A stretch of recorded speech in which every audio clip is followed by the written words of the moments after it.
Liewe vriende, goeiemôre.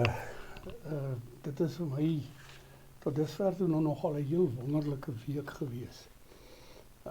Ek doen nie verskriklik baie anders as wat ek normaalweg doen nie, behalwe dat ek op 'n baie gefokuste en diepgaande manier Bybelstudie doen om vir u 'n bietjie te begelei oor die persoon en werk van die Heilige Gees.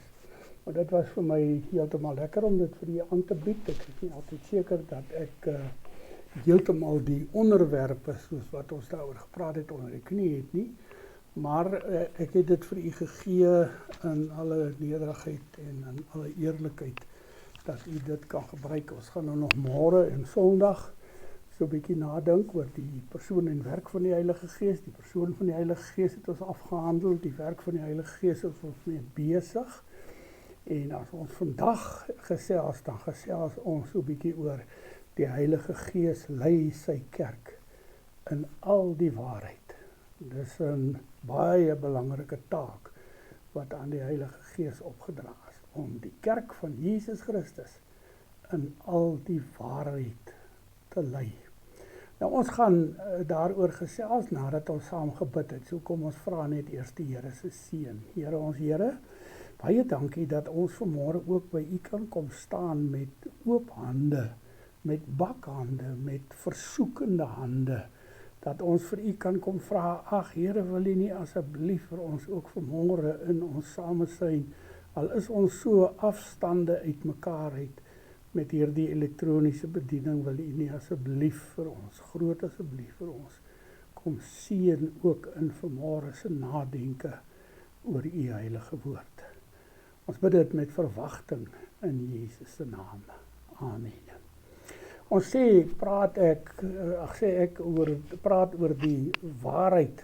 Die Heilige Gees lei die kerk, Jesus se kerk, in al die waarheid. Nou die basisteks waarmee ons werk hier is Johannes 16 vers 13 tot 15. As jy nou Johannes mooi verstaan, onthou nou, ek het al vir jy dit probeer verduidelik. Johannes bestaan uit 2 groot boeke. Die eerste hoofstuk is 'n inleiding, en dan van hoofstuk 2 tot hoofstuk 11 staan bekend as die boek van die tekens. En in hierdie boek van die tekens doen Jesus 7 groot wonderwerke. En as hy met daardie wonderwerke besig is, dan is daar elke nou en dan het Johannes so 'n historiese plasing in, om net vir Jesus iewers in sy bediening neer te sit, daar waar hy op daardie oomblik werk, en dan is daar ook gesprekke wat tussen mense plaasvind. So byvoorbeeld die gesprek met Nikodemus, die gesprek met die Samaritaanse vrou, in Johannes 8 die gesprek met die Jode. So daardie groot gesprekke vind elke keer plaas. Die tweede deel van die boek, kom ons sê net eers gou weer, hoofstuk 21 is 'n slot, so van hoofstuk 12 tot 20 het ons dus nou te doen met die afskeidsredes wat ons Here Jesus Christus met verskillende mense gevoer het. So hy gesels baie met sy disippels. In hoofstuk 13 al by die nagmaal, die eerste nagmaal, die laaste Pasga, die uitgaan na die Olyfberg toe, die tuin van Getsemane verhaal, en dan die gevangeneming, en daarvan dan nou die verhoor van Jesus. Maar Johannes is besig met Jesus is besig met die afskeid van sy disippels. En so as ons Johannes 16 gaan lees, dan moet ons weet, ons is nou so in die middel van die gedeelte waarin Jesus van sy disippels afskeid neem. En in die gedeelte van hoofstuk 16 vers 13 tot 15 sê Jesus die volgende woorde. Hy sê, wanneer hy kom, die Gees van die waarheid, sal hy julle in die hele waarheid lei. Nou ek sou vanmôre met die teks kon volstaan en dan met hierdie agtergrond net vir julle probeer verduidelik wat dit is, maar dan verstaan 'n mens nog nie mooi waaroor gaan dit nou regtig wanneer ons van waarheid praat nie, want ons het almal ook ons eie idees van wanneer ons met die waarheid besig is, die regte volle waarheid, soos wat Jesus dit kom oordrag.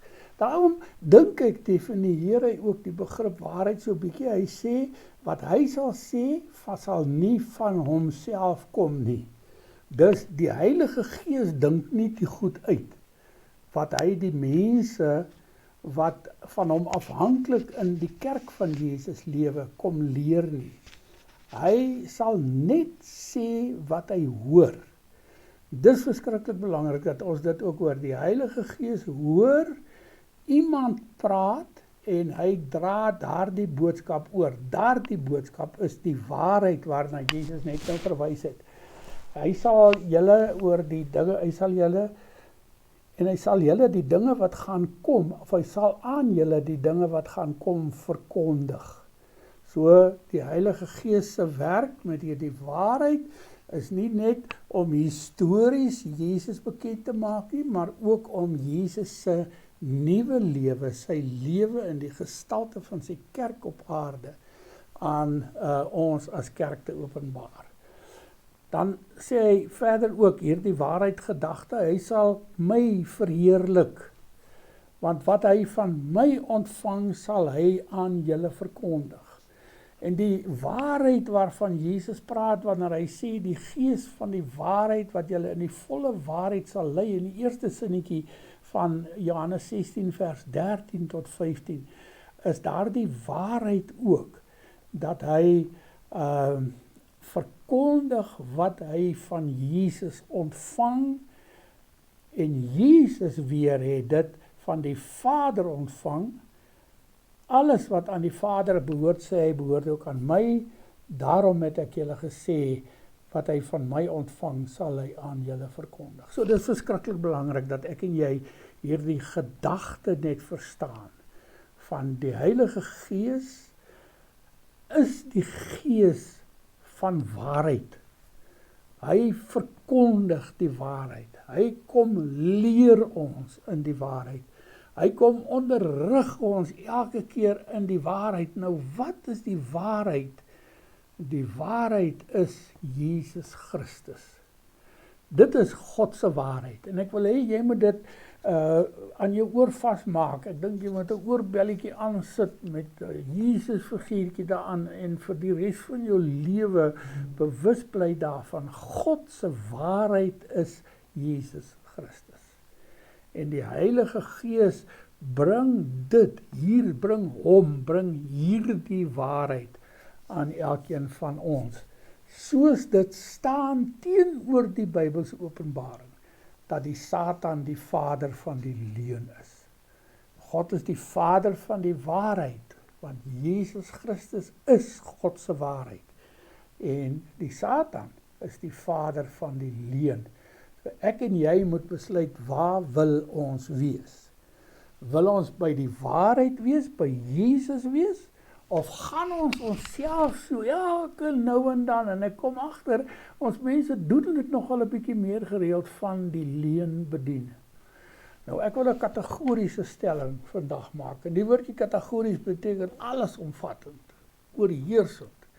Ek wil 'n kategoriese stelling vandag maak en vir julle sê, die oomblik wat jy dit nodig vind om jouself met die van die leuen te bedien, maak nie saak hoe klein of hoe groot nie, maak nie saak of hy wit of swart is nie, maak nie saak of hy berge moet oor om werklikheid te word, maar die oomblik wat jy jouself van die leuen bedien, is jy nie meer besig met God se werk nie. Dan is jy ook nie meer besig om die lewe van ons Here Jesus Christus, wat hy aan sy kerk kom opdraai, wat hy vir sy kerk gegee het, om daardie lewe van ons Here Jesus Christus te lewe nie. So vriende, as ons oor die waarheid versus die leuen wil dink, en ons raak daarvan bewus dat ons Here Jesus Christus God se waarheid is, laat ons by die waarheid bly. Maak nie saak wat die omstandighede is nie. Dit is maklik om vir jou kind te jok en te sê, babatjies kom van die ooievaar af. Maar dit is nie waar nie. Dit is beter om vir jou kind te sê, jy is nog nie groot genoeg om hierdie goed te weet en daarmee te werk nie.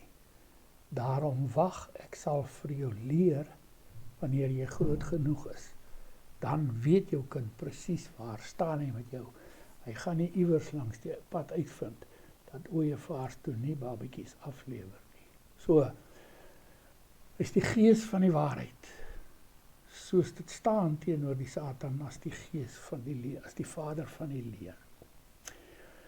In hierdie waarheid, waarin Jesus nou aan ons openbaar kom, kom die Heilige Gees ook en hy leer en herinner ons aan Jesus se woorde. En dit staan in Johannes 14 vers 26, die eerste na die nagmaal, die eerste belofte van die Heilige Gees na die nagmaal, wanneer die Vader in my naam die voorspraak, die Heilige Gees stuur, sal hy julle alles leer en julle herinner aan wat ek vir julle gesê het. So, hierdie openbaring van Jesus wat die Heilige Gees aan ons kom doen, val nie die lig uit nie. Dit is 'n openbaring van 'n werklike menslike persoon, terwyl hy ook terselfdertyd God was, laat ons dit tog net daarby sê, anders verstaan iemand my dalk nou weer verkeerd. Maar 'n werklike menslike persoon wat op hierdie aarde geleef het, wat in hierdie aarde sy lewe uitgeleef het, sy roeping uitgeleef het, en wat terwyl hy besig was om dit te doen, mense geleer het, naas al die ander goed wat hy ook gedoen het, die wonderwerke, die genesings, die voeding van 5000 mense. Ons kan honderde sulke voorbeelde opnoem uit die evangelie uit. Verandering van water en wyn, was 'n groot ding. Die opwekking van Lazarus in Johannes 11, die groot ding. Maar het gaan hier oor dit wat Jesus kom leer het, die voorspraak, God se advokaat by ons. Jesus is ons advokaat by God. En nou het God vir ons 'n advokaat gestuur om vir ons in te tree. En God se advokaat by ons, die voorspraak, sal ons alles leer en ons herinner aan dit wat Jesus, aan alles wat Jesus vir ons gesê het. So die belangrike fokus hier gaan oor wat Jesus vir ons gesê het. Die derde van die gedagtes is dat die Heilige Gees die lewe en vir Jesus en sy woorde vir ons lewend en verstaanbaar maak. Vriende, Hebreërs 4 vers 12 sê dit tog so pragtig. Hy sê die woord van God is lewend en kragtig. Nou as 'n mens die woord van God daar lees, moet 'n mens maar altyd onthou, daar het nie 'n volledige Bybel bestaan nie. Daar was op die meeste 'n klompie geskrifte wat as die Ou Testament gesien is, 'n klompie boekrolle wat as die Ou Testament gesien is, en daarom is die begrip woord nie in die eerste plek verwysing na die Bybel nie, maar na Christus. Die woord van God is lewend en kragtig. Die verklaring van die skrywer van die Hebreërbrief is hier, dat ons Here Jesus Christus lewe en dat hy met krag werk in ons. Dat ons nie oorgelewer is aan weeskind wees nie, maar dat ons juist die Heilige Gees ontvang het om vir Jesus lewend en kragtig in ons te maak, terwyl die woorde wat hy vir ons geleer het, ook in ons lewend en kragtig gemaak word. Dan is die gedagte, dit is skerper as enige swaard met 2 snykante, en dit dring deur selfs tot die skeiding van siel en gees en van gewrig en murg. Dit beoordeel die bedoelings en gedagtes van die hart. Daar is ook niks in die skepping wat vir God onsigbaar is nie. Alles lê oop en bloot voor sy oë, en aan hom moet ons rekenskap gee. Vriende, die woord in die eerste plek Jesus, en dan alles wat Jesus gesê het, maar ook alles wat in die Ou Testament aan ons openbaar is. En ons, ek en jy, lê oop en bloot voor God. Ons kan niks van God wegsteek nie. Dis die werk van die Heilige Gees om ons daarvan bewus te maak, soos wat die Heilige Gees ons ook van sonde moet oortuig, van verlorenheid moet oortuig, omdat ons so gebore is as sondaars, as verlorenes, en net bely ons by die doop deur Jesus Christus van hierdie oordeel van God verlos kan word. Die vierde gedagte wat hier in hierdie, die Heilige Gees lei ons in al die waarheid en die definisie van die waarheid, Jesus Christus, en dit wat hy gesê en geleer het, is dat die Heilige Gees juis vir ons in hierdie proses leer om die geeste te onderskei. Nou, die Gees is God se manifestasie van homself. Deur die Gees leer ken ons die drie enige God. Want as ons na die Gees kyk, soos wat ons na Jesus kyk, soos wat ons na die Vader kyk, dan sien ons 'n eenheid van Gees wat in ons lewe aan die werk is. En daarom is dit so belangrik dat ons mekaar sal sê dat ons die opdrag in Johannes 4 vers 1 kry om nie enige een te glo wat sê dat hy die Gees van God het nie. Want daar is nou reeds baie vals profete.